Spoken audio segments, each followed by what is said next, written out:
on where Ukraine-Africa relations stand. Professor Elliot Masocha of DeVry University joins me live via Skype from Columbus, Ohio.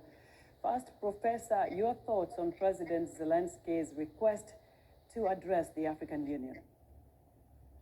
That is a good request, and that's not the first, from President Zelensky. He has been, going around the world trying to get, an audience, trying to create, a wider coalition against Russia. So he has approached the African Union through the African Union President Sall of Senegal, but before asking to address the African Union, he updated the African Union through President Sall on the war, crimes against humanity that are committed by Russia, and as well as the impact of that war to the world's economy, and that's really affecting African countries big time, knowing that African countries are poor and have been relying on Russia for a very long time.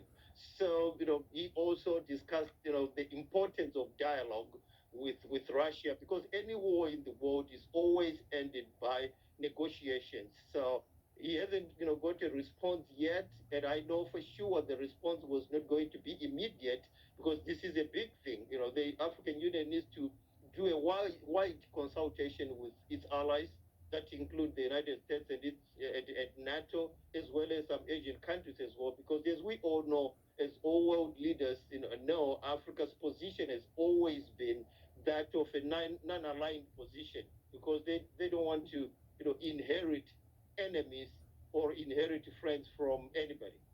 But what do you think about some of the African countries abstaining from voting out Russia out of the Human Rights Council last Friday, while others actually voted against Russia?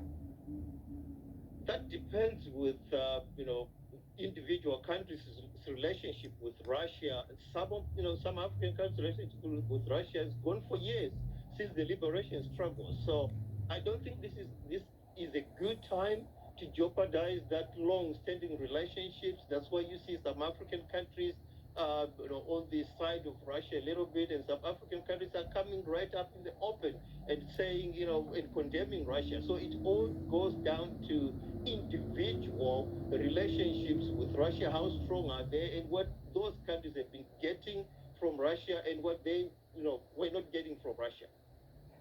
Very briefly, Professor, we know that African countries have been trading with Ukraine, especially on agricultural goods.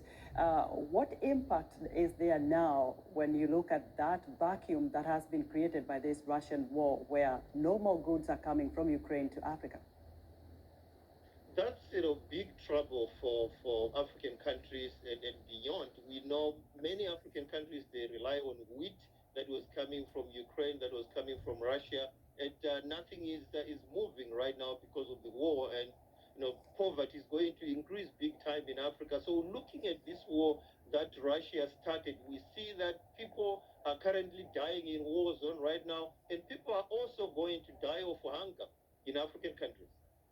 Professor Masocha, we appreciate your insight.